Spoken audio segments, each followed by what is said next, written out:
and welcome to the Fox Local Stream. I'm Roxy Carpadian. We begin with this topic. New allegations are raising some questions about religion inside of the military chain of command. A watchdog group is saying that it has received complaints from U.S. service members who claim some commanders describe the conflict with Iran as part of this divine plan, even referencing biblical prophecy and Armageddon. The reports are now sparking some debate about what the line is between personal belief and official messaging in the ranks. So we need to talk about this. Joining us, Mikey Weinstein, the founder of the Military Religious Freedom Foundation, says that it's been hearing directly from those troops. Thank you so much, sir, for taking the time to be with me. Happy to be here. Thank you so much. So this is quite a loaded topic. I had to reread it several times to make sure I was understanding this, and I'm happy you're here to further explain it. Let's begin with what exactly service members are telling you and the kinds of messages that they say they've heard from commanders. Sure. This all started probably 12 or 13 hours after the attack against Iran, which we all know happened in the wee hours of this past Saturday morning. Our foundation represents over 100,000 members of the U.S. military and veterans, and our job is to protect the wall separating church and state. We're in our 21st year as an organization. Just from a standpoint of credibility, we have 8 Nobel Peace Prize nominations, including one for this year. The last 5 by an individual who won the Peace Prize. So I don't say that from a standpoint of hubris, but just for credibility. We are very honored that the troops come to us. They trust us to protect their anonymity. But we started getting, we've gotten now well over 200 calls from 50 different military installations here in the U.S. and abroad that certain commanders were thrilled with the news about the attack because they were indicating that everybody should be gleeful and euphoric because this was all written in the book of Revelation. It's all part of the end times, what's known as Christian eschatology, leading towards the Battle of Armageddon, which will all serve as an accelerant or lubricant to bring their version of kind of a weaponized Jesus back and destroy the current world, and we'll be able to move forward with his 1,000-year reign. You know, we don't care about anybody's particular religious views. Most of our staff and most of our clients happen to be Christians, and most of the people complaining to us about this are Christians. But that is not legal, ethical, or moral as a justification for invading Iran. And that's why they reached out, and that's why we've blown the story up, and that's why it's so viral, and that's why I'm delighted to be able to be here this afternoon with all of you. So when you first heard about these reports, what was your initial reaction? Because like I said, I had to reread this several times to make sure I was understanding what was written.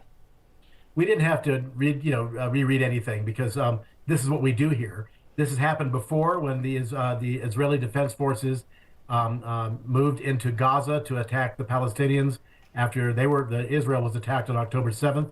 The same kind of stuff happened, but on a lower scale. That, anytime you're seeing any sort of action leading to what could be a massive, spark to create World War III, focusing on the Middle East, particularly Israel, a lot of the Christian nationalists, those are extremist Christians that do not want a constitutional republic like we currently have, but they want a Christian theocracy in this country, much like Margaret Atwood's great books, The Handmaid's Tale or the Hulu series based on the same thing.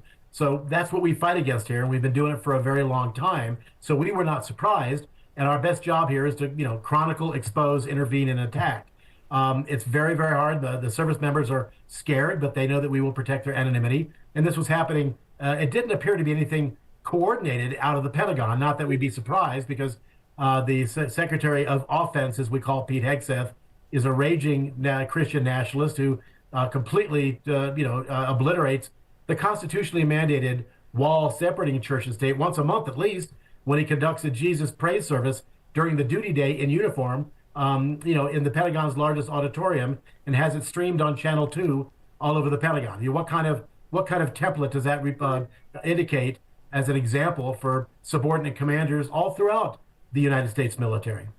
So for you, this was not unusual. Obviously, you just alluded to the fact that this was just something that happens, I guess, more often than the average person is aware of. But was there anything that stood out and made it different this time around, or is it more of the same? I think what it was is that I use the analogy of people talking about the Bad Bunny halftime show of the Super Bowl. Whether you liked it or didn't like it, it seemed as though that became the topic of discussion the day after it happened, even more than the score of the game. There's a lot of people watching that game. I watched it. You probably watched it. With the news of the surprise attack on Iran that happened while most of us were sleeping, it obviously created an environment in the U.S. military where people had plenty of time to look at that, and those that weren't involved in the attack, because at the time and still currently that's a minority. I think we were surprised, not surprised, but the volume. Initially, we had 110 military members reached out to us from, I believe it was 30 installations. And then when we went to the media with it, it really kind of exploded. So I think what our military members are trying to do is to get it out there. So we've kind of won for them already. It's been exposed. I've done interviews with people all over the world, the Near East, the Middle East, the Far East, Australia, Britain, Europe. And it's wrong on a multiplicity of levels to try to connect our reason for attacking Iran to this particularly, weaponized version of the gospel of Jesus Christ.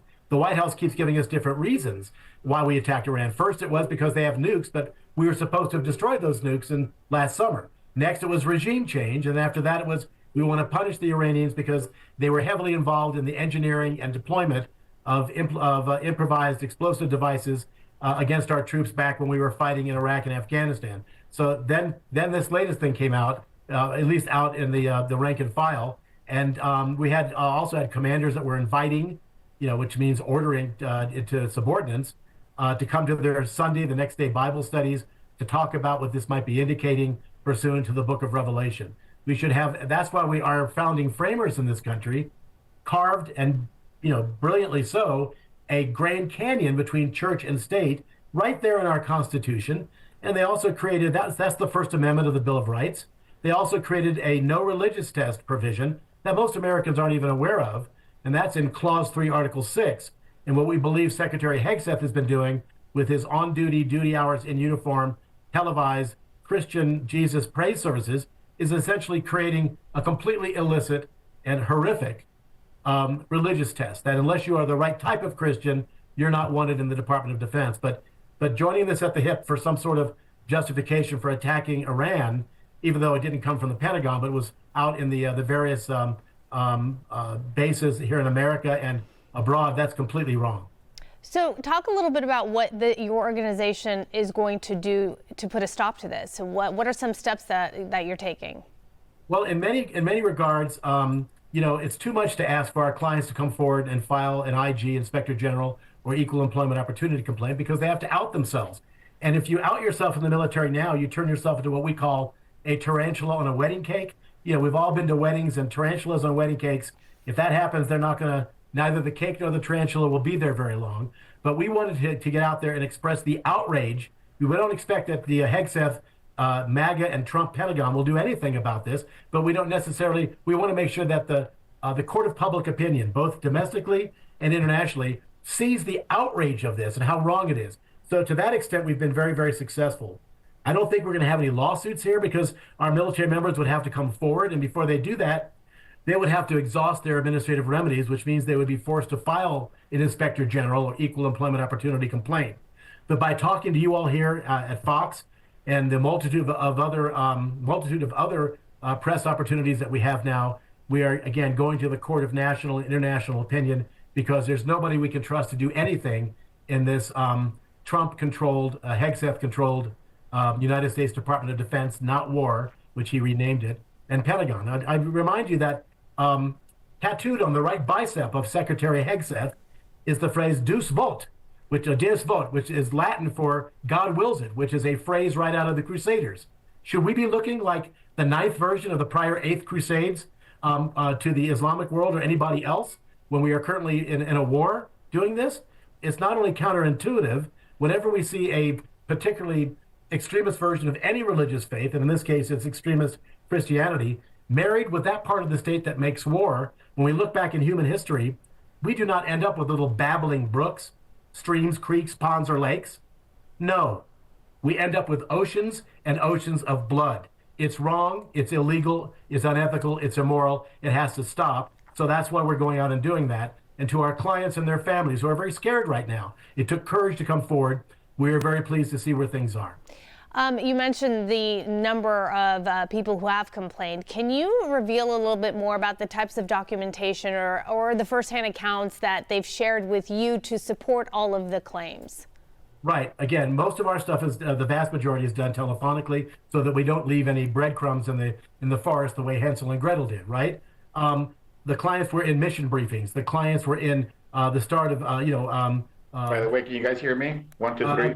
some other sort of types of gatherings militarily. Some of them formal, some of them weekly, some of them not. In some cases, they were invited to Bible studies the next day. Obviously, if you're even being gently evangelized by your military superior, get the hell out of my face, sir or ma'am, is not an option for you. So they come to us and we do it. We're aggressive and militant. Everything we do is legal, ethical, and moral, but we're going to fight for them and give them a voice because they can't fight back. They're not able to do it. We've been doing it for 21 years, over 100,000 times, and we did it again, and this is wrong, and I believe that we've been able to score for our clients. They're happy, but of course they're scared because they don't want a witch hunt to happen from Hegseth to try to find out who they are. Have you heard anything from the Pentagon or military leadership overall since all of this surfaced? That's a great, great question. We have heard from our moles. We have lots of people who support us at the Pentagon, that people are running around like chickens with their heads cut off.